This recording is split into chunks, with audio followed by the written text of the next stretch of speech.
bum bum bum bum bum dum pow pow bum ba dum bum bum bum dum. Hello everybody, we are live. This is Patrick, Perching Wolf Studios. I'm plugging my phone, and welcome to another Monday night mini medicine card reading. So, just got home a little bit ago. Might notice I'm looking a little bit tired. Hey guys. Been doing readings all day long. And hopefully I saved up just enough energy to do this last bit of reading for you guys. I'm just lighting up some sage here.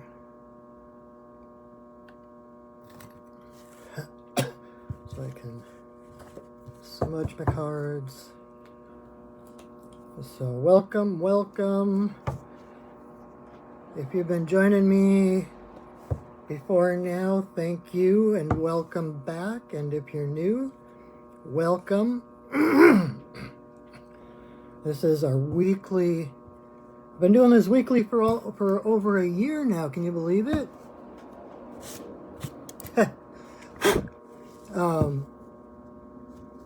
So, what we do, cool, thanks Amina, I'd love to go for a walk with you, that's awesome. What we do, these are the medicine cards.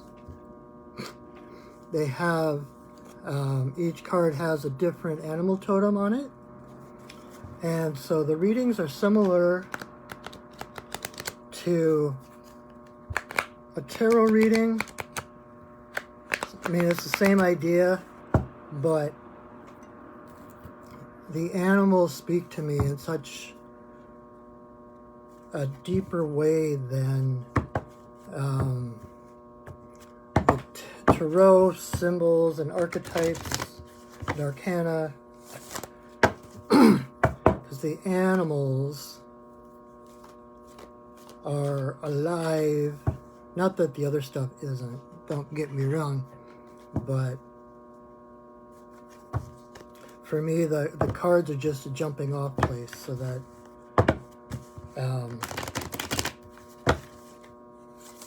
it lets me know which animal to connect with and to ask what particular aspect of their medicine is pertinent to the person I'm reading for. So two people could have the exact same cards come up.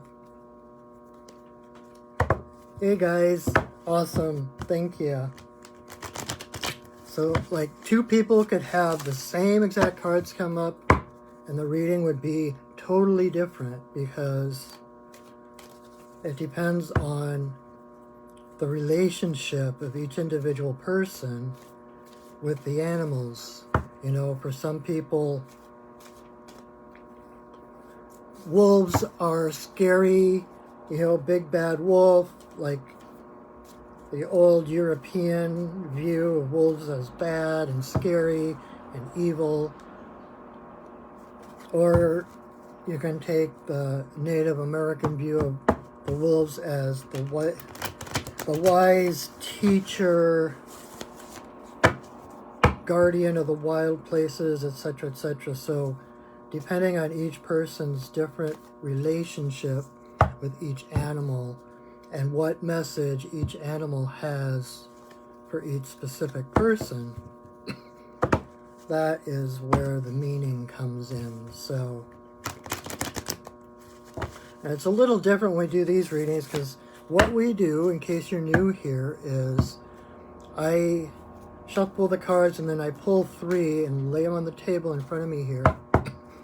And then I go through them one at a time. And what you do is choose a number between 1 and 3, or choose a couple numbers or all 3 numbers.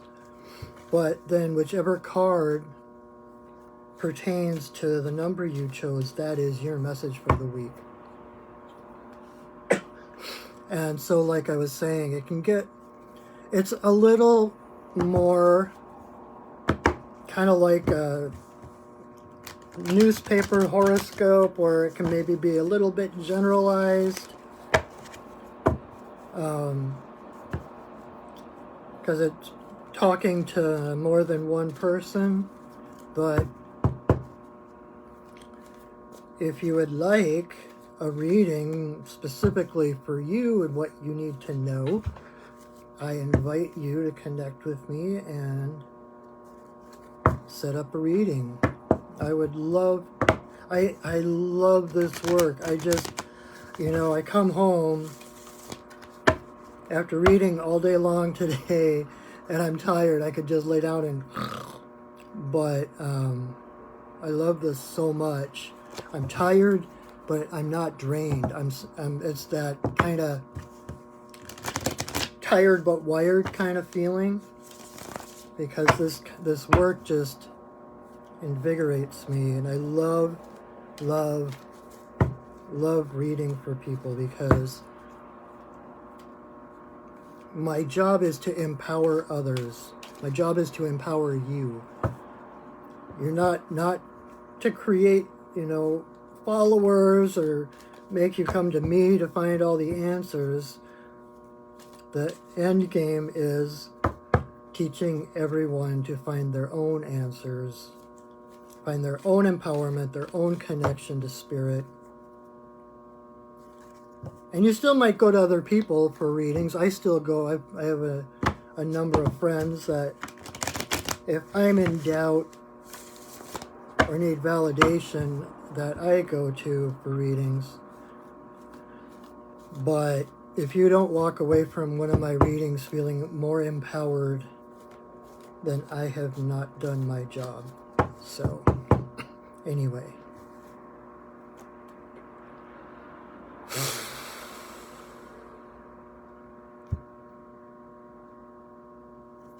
All right, so pick a number between 1 and 3.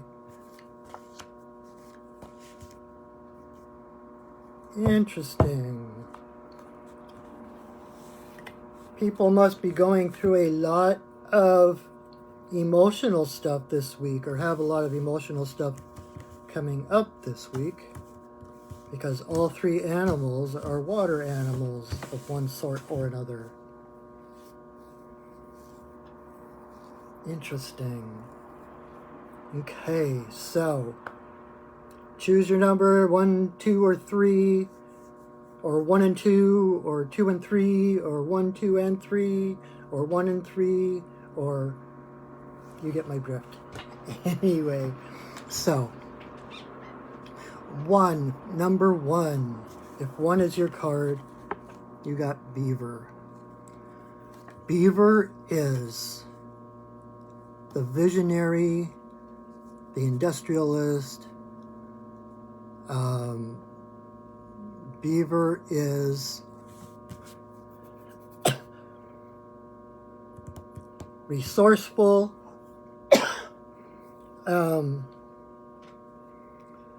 Like I said, Beaver is the visionary. Beaver sees beyond what's in front of him to what can be done with what's in front of him.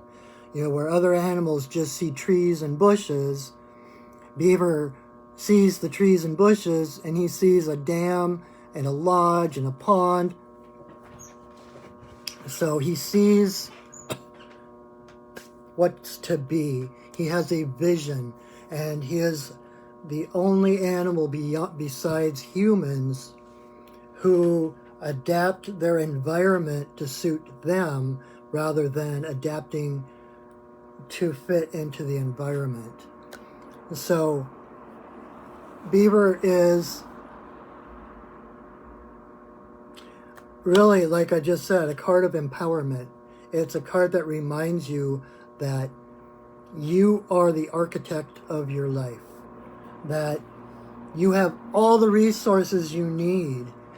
It's just a matter of tuning into your heart to see what's in front of you and how it can be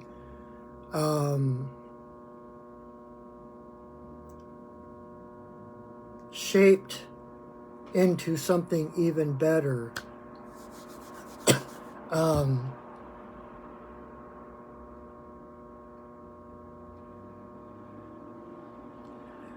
And the another thing about Beaver is,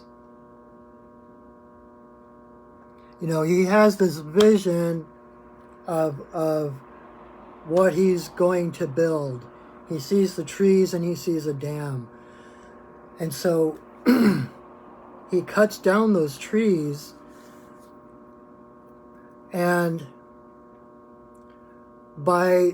it's because he's just driven to do that, right?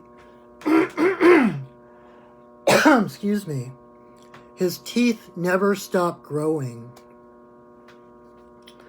And so it's just, it's not so much. He has to keep eating trees in order to keep the teeth from going where they're not supposed to go. But it's that resonance between his teeth are built for what he is meant to do, his purpose. And so his teeth keep growing so that he can fulfill his vision. And his vision is that drive to cut down the trees. It's what he does. It's what he's drawn to do. It's what he cannot not do. And so by fulfilling his vision, his personal vision, his personal purpose in the world, he automatically helps all the other wildlife. He creates new water sources. He creates new marshes and bogs for a reservoir for water. He creates dams. He changes the topography of that landscape. And so he benefits everybody. And it's just by following his own heart, following the path that is laid out before him. And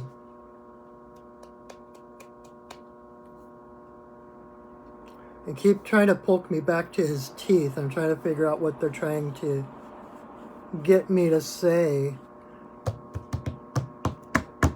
So, sometimes we have things in our society. We have a very narrow view on things, on how things should be, on what things should be, and not a lot of room for differences. But if there is something like Beaver's teeth that keep growing, it's not, how do I put it?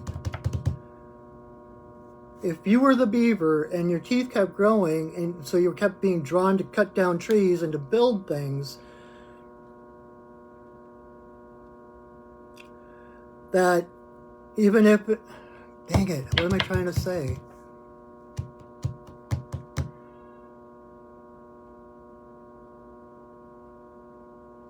You have talents and abilities that are unique to you that society would try to squash, that society would tell you that it's weird or abnormal and you need to take drugs for that or whatever.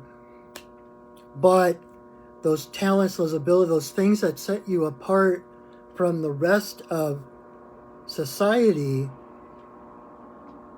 are signs, are indicators of what direction you're meant to go. Does that make sense?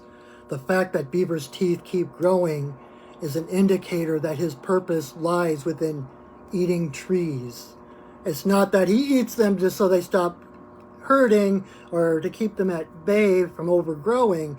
He's eating because that's what is called for. It's a resonance.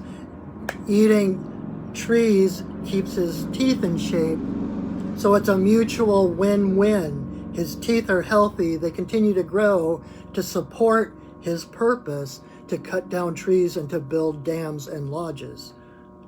I think that's what I was trying to say. I hope that makes sense. So those things that make you stick out from other people are actually indicators of what your purpose is, what your mission, what your path is. So rather than discounting them, cutting them off, whatever, it's like look at them and ask them, what am I meant to do with this? Because nature, I'm trying to remember, I was watching a special and they were talking about how nature doesn't create frivolous things. Everything has a purpose. And she doesn't create things for no reason. And so if there is something different about you, then that is that is a reason to check it out, to figure it out, to follow that direction. I hope that makes sense too.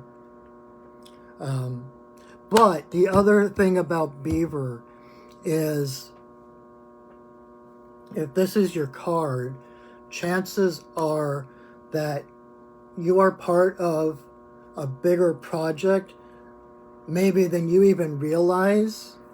That there's something building, you're part of some building project, and it might be metaphorical, it might be physical, but the main thing that Beaver creates is that lodge. And its foundation is in the earth at the bottom of the pond. It's solid, and it comes up and over the pond. So when we think about, like I said, all three cards tonight deal with water animals, and water usually represents emotions, and so here's Beaver in the middle of a pond, in the middle of the water, topsy-turvy, different currents, and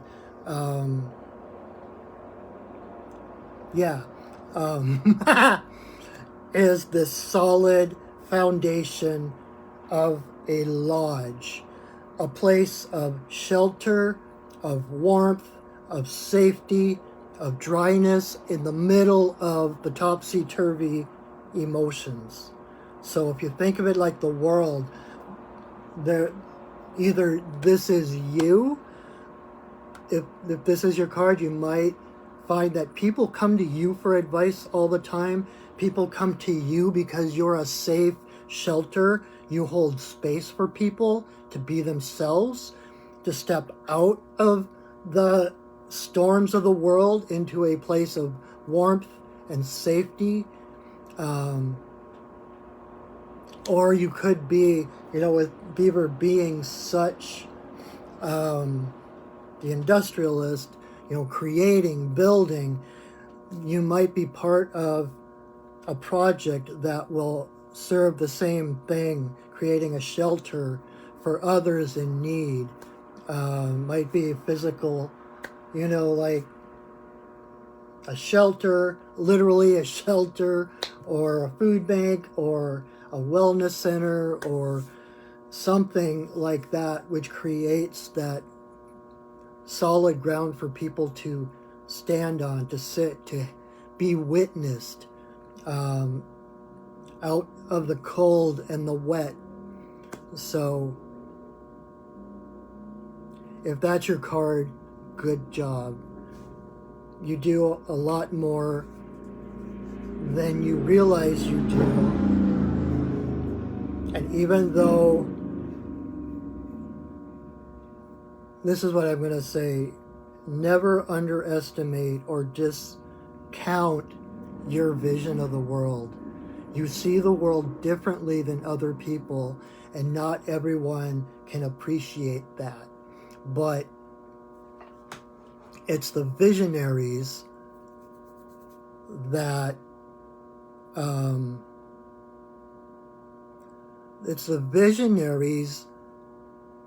are on the cutting edge of progress, of change, of building a new world. Because the introverts, the artists, etc., tend to be about 1/10 of the population. And so we are the ones that clear the path. We are the ones that create the vision so that other people, we create the template, the blueprints of what is to come, so that the rest of the population has a blueprint on how to move forward. And of course, I've said this before, if you've been watching this a long time, you know that I'm a big Trekkie. And my greatest example of that is Gene Roddenberry, when he created Star Trek and gave us this vision of the world at peace, no wars, no conflict. Everybody from birth were nurtured in whatever way their natural talents and gifts took them, rather than trying to cookie cutter them into society. We created society around who all the people were. And so everything was covered. Everything got done that needed. Every position was filled. There was no money. Trade is different. And because of that unification, we were able to come together enough to create a space,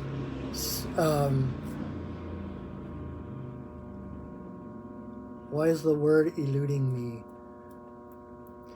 A program, that's it. We were able to create a space program, putting away all the conflicts, working together in unison toward a goal. We were able to pull all our resources together, and create a program that will take us to the stars. So never be afraid of your vision. Never discount your vision. It is valuable and needed. And in whatever way, whether it comes out in artwork, in writing, in television, whatever, see your vision through. You are, again, I like, no one is better than anyone else. But if that is your card, then you are among the elite society builders. You're in like 10% of the population that sees things that can be rather than just what is. And that is what the world needs, is someone to break through those walls to give people the visual, what it looks like, what it feels like to be in a world where love and respect rules and where everybody gets everything they need. So that is your card. If number 1 was your card, that is Beaver. Number 2. 2 is your card. We got the Dolphin. I have a dolphin spirit guide that I met a long time ago. And my spirit guides are all goofballs. They're goofier than I am. And so I asked what his name was. And his name is Marco Polo. Marco Polo! Anyway, so I've been working with him for a long, long time. But anyway, so number 2, Dolphin. If this is your card, I was just talking about this with my fiance yesterday. Dolphin is really about that rhythm. Dolphin lives in the ocean but breathes air. And so if you think of, the way I always think about it is like the ocean is kind of the world and air is kind of spirit. And so Dolphin constantly has to come to the surface of the water to take a great big breath of air, big breath of spirit, and it's by carrying that spirit inside that allows Dolphin to dive and navigate through the water. So it's that connection to spirit that allows Dolphin to exist in the water. And so when dolphin comes up, my question, or what I recommend if you don't already do this, is some sort of meditation practice once or twice a day,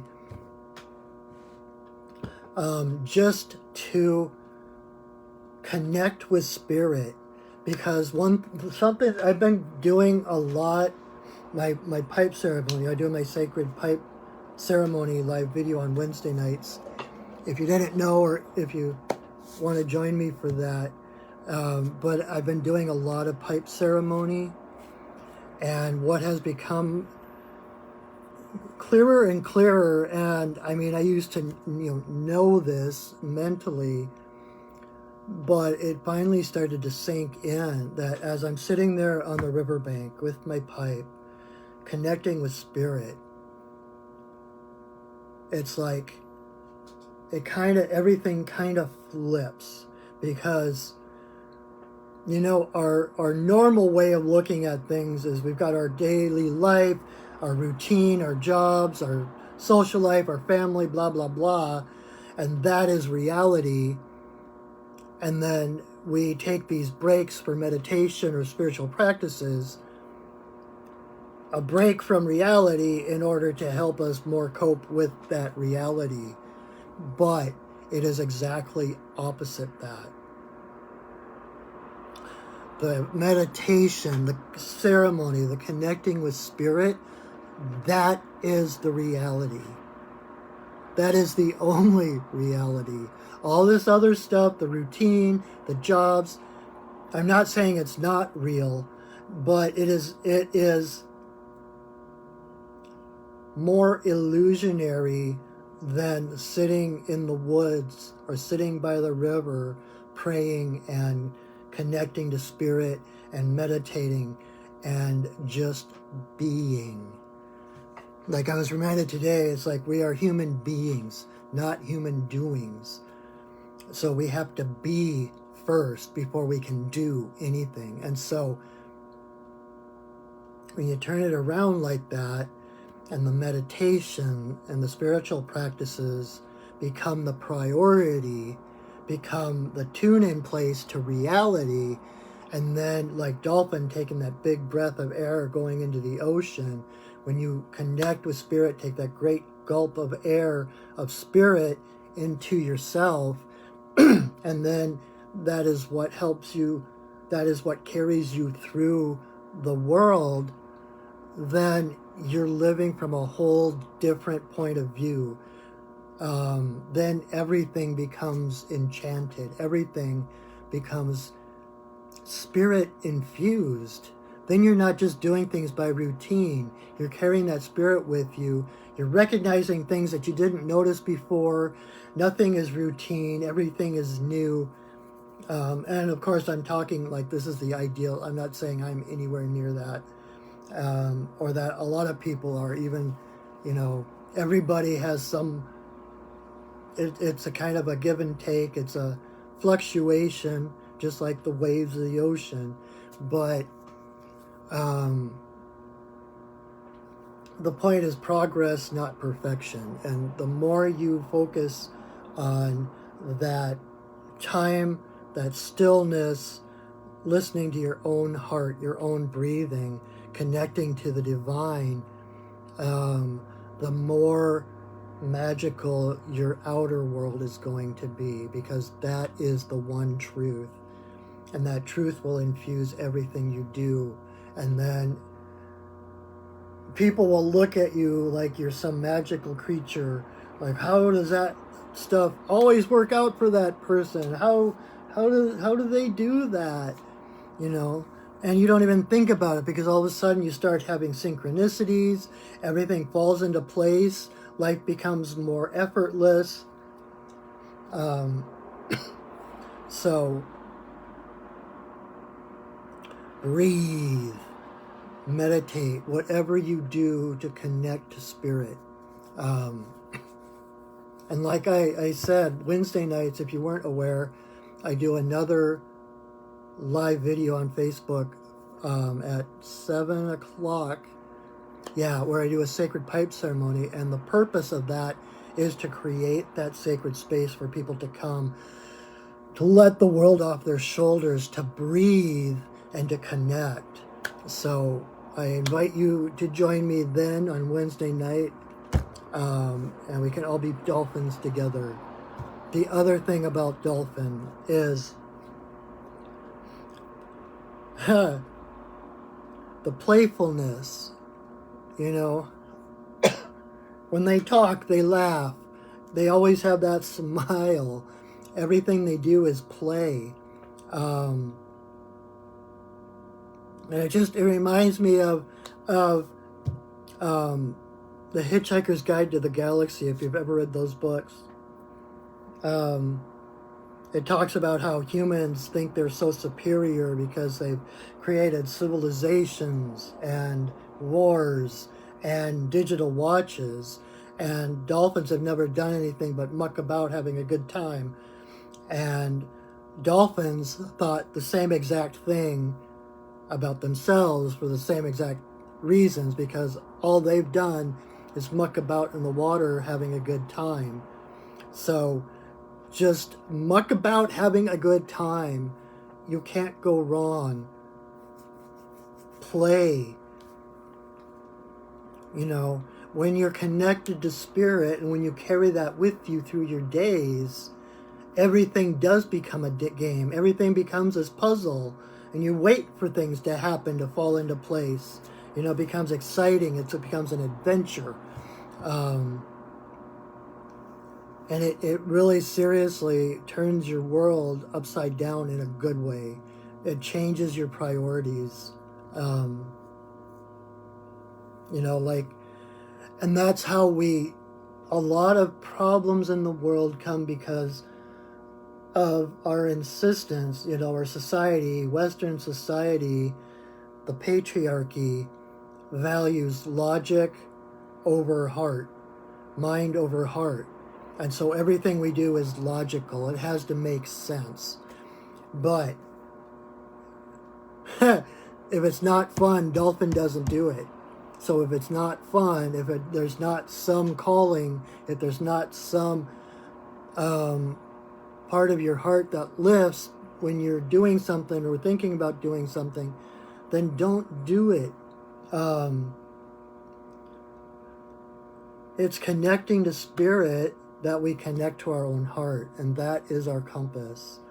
And when we move from our heart, when we do things from the heart, from spirit, then everything we do is inspired action, you know, inspired, inspirited.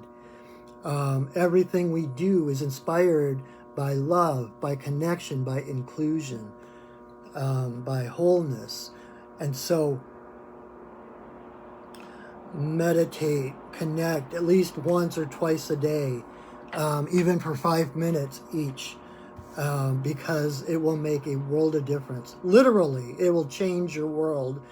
And it becomes, you start being drawn to do that rather than being, you know, doing it as a stopgap to help you deal with other things going on. Like this guy I love that I listen to all the time on YouTube and different things, Kyle Cease, he talks about, he meditates sometimes for like 2 hours a day. And he said that, you know, he gets up in the morning, he goes to start meditating, and in his mind is running all over all these people that he needs to talk to that day, all these things he has to do that day. And so that's like at the beginning of his meditation, and as he settles into it and the mind starts to quiet down and he comes through, by the time he's done an hour later, he's like, I don't need to do any of that stuff. That was all surface stuff. That was all extraneous. None of that needs to get done. So listen to your own heart. Listen to what brings you joy and do that. That is your compass, okay? Anything else, Dolphin? Nope.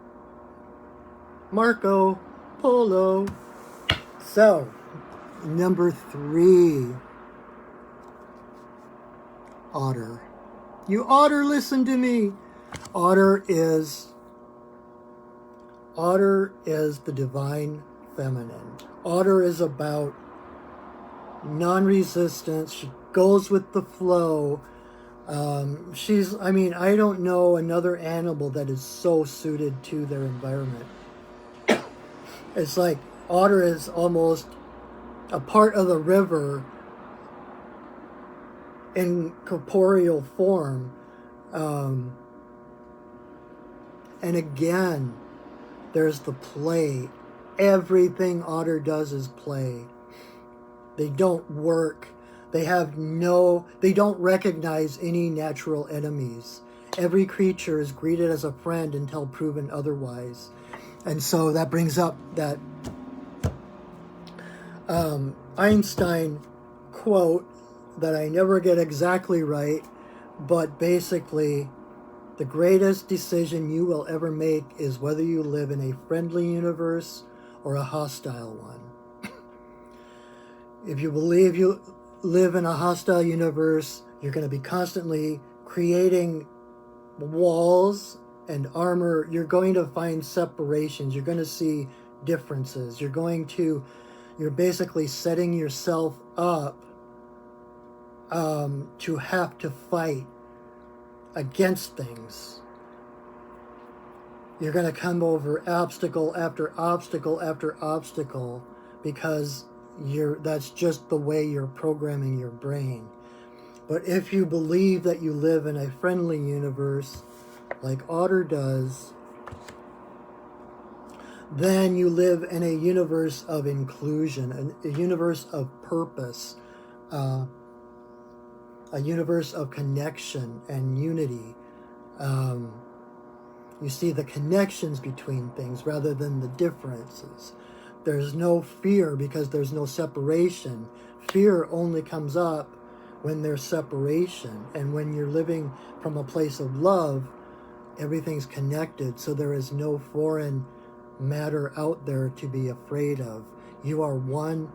You live in a holographic universe. This universe is a giant hologram, which means that you are intimately connected to every part of the universe. The universe literally exists inside you.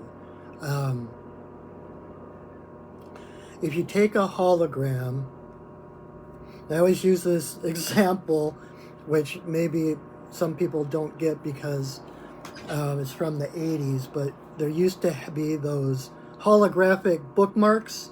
Like some of them had dolphins on them, some of them had like Mother Mary, different holograms on these bookmarks. And, sorry, I was told that if your nose itches, then you're right on, it's like you're speaking truth. So I'm just going to go with that.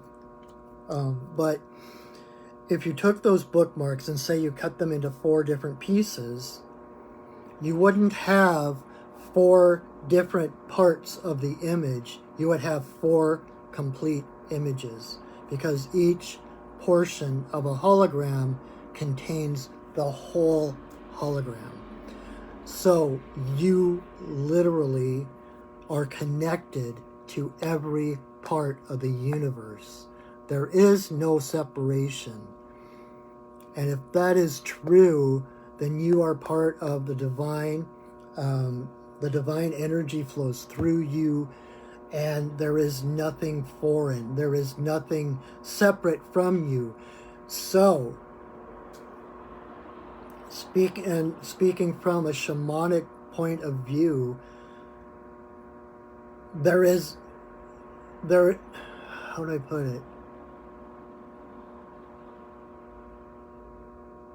There is nothing to fear, literally. You might fear heights. It doesn't mean you're going to go jump off a cliff or something, But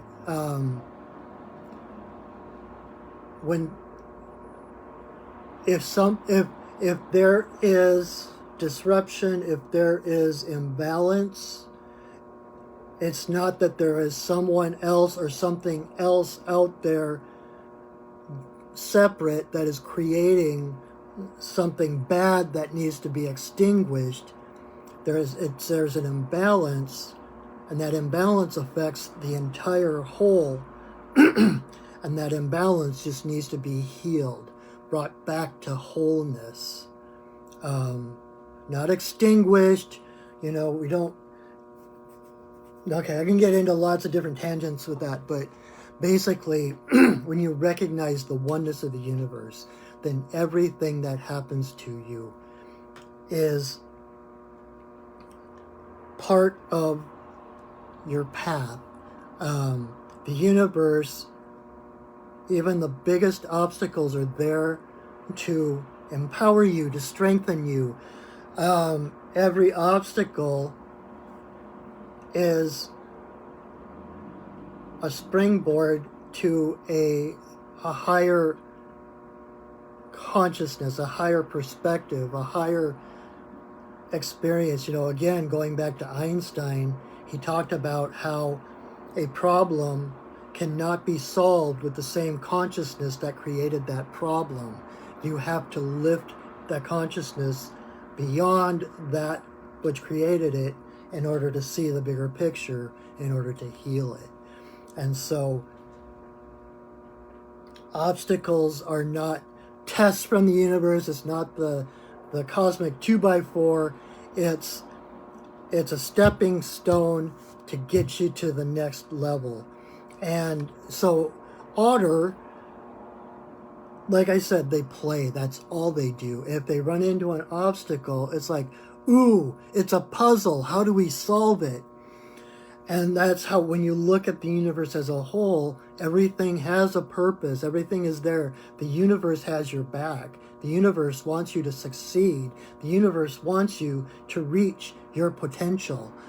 And so the universe, everything that comes to you is going to be in that vein to help you further along. And so if you run into obstacles or challenges, they're not there to defeat you. They're not there to make you less than. They're there for you to raise your consciousness above whatever created that obstacle to see what the solution is. And the thing is, so obstacles and challenges that happen are puzzles. And if you think about, I was just using this today in someone else's reading, but like the New York Times crossword puzzle, when they're creating the puzzle, they start with the solution, right? They fill out the thing with the solution, with the answers, and then they work backwards and create the questions or recreate the descriptions to hint at the solution. So, if there is an obstacle in your life right now, if there is a challenge you are facing and you don't know how to get through it, know that you will, because it's a puzzle. And puzzles necessarily have solutions. There would be no puzzle if there weren't a solution. Again, because everything is whole, everything is one, and you can't just take a chunk out of that and put it someplace else so that there would be no solution. That chunk, when you take something out of there, it's got to go someplace else. Displacing that, you get kind of into the Rubik's Cube thing, where every time you move a Rubik's Cube, every time you change a cube, it changes the entire format, right? And so everything is a puzzle. And you would not be encountering it if you didn't already have the way through it. If it's in front of you, then there's a way through it. There, like the beaver, the teeth of the beaver I was talking about, the way the beaver's teeth grow, which helps the beaver fulfill his destiny to cut down trees and build things. If there's an obstacle, a puzzle in your path, it's there to accentuate your purpose, to accentuate your path of which direction you're meant to go in.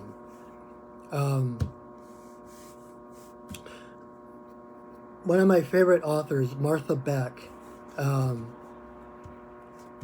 wrote this book, it was a turning point in my life. If you get a chance to read it, I would. It's called Finding Your Own North Star.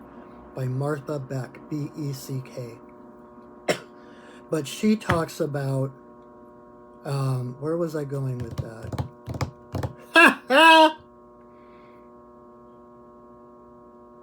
Oh, shoot. I got so wrapped up in telling you about her and her book that I forgot what she said, that's pertinent.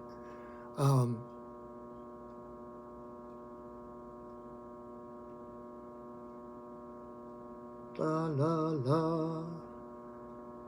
Okay, it'll come back. But, so otter is about non-resistance.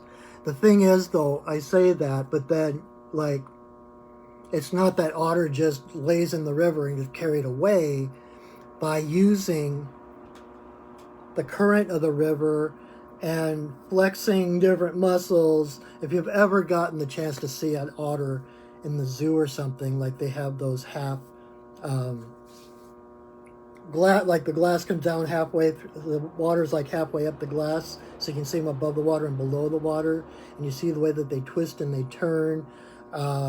They use the currents to their advantage so that they flex different muscles, and they gracefully turn and curve as if they were their own current. They create their own current. And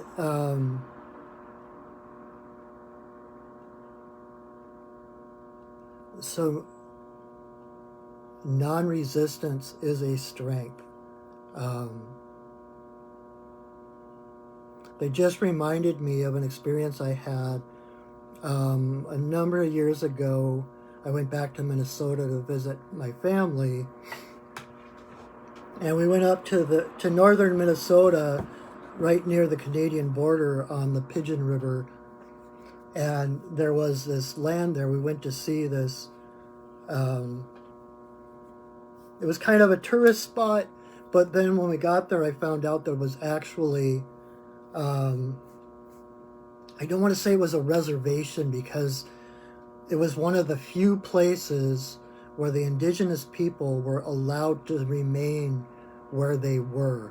So this land was teeming with ancestors, just teeming with them. I mean, it was like walking into a soup or something. It was just everywhere. It was so sacred. And we went to, there's a waterfalls there, and I'm just transfixed by this waterfall. In fact, it was so important to me that it became, like when I do my shamanic journeys and such, we always start at an anchor point in the physical world, so that when we go out and journey to the spirits, we have some place to come back to. Whether we're physically there or not, like we have this anchor point. And that just, like without my even thinking about it, became my new anchor point when I would do shamanic journeys. That's how powerful it was for me. But the experience that I want to relate to you is that as I'm standing there watching this waterfalls, and it's like the water is just pouring, and it's like thundering, right? It's like the power, and I'm thinking about that's, so much of our like electricity, etc., comes from waterfalls, and we built dams and different things to create that. But the water isn't making any effort to jump off the cliff. The river's not jumping or zooming or making any kind of effort. It's the water, non-resistant, surrendering to its natural relationship to gravity, by surrendering, by doing nothing. Boom, power. So never underestimate the power of surrender, the power of non-resistance, because that's what creates the electricity in your home. That power of water is like, water is the softest and the hardest material in the world, right? It's like, it is the strongest, and it can make, I mean, it cuts like the Grand Canyon, all canyons, all these different things were made by water. So it's that strong, it's that effective, influential, and yet it's soft. I mean, you put your feet in the water, it's soothing, it's Mother Ocean. So never underestimate the influence of softness, the strength of surrender. I'm still trying to remember what I was getting to with Martha Beck. Oh, man.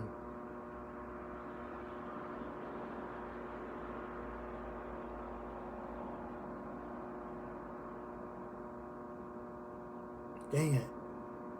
Oh, well. So, anyway, so otter is like the embodiment of the divine feminine, the soft, the wild, the non-resistant, the inclusion.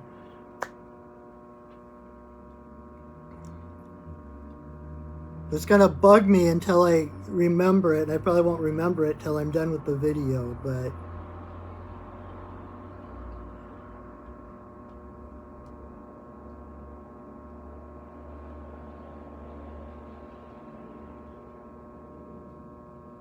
can't remember, I'm sorry. Anyway, so but those are our 3 cards today. So again, number 1 was beaver, number 2 was dolphin, number 3 was otter.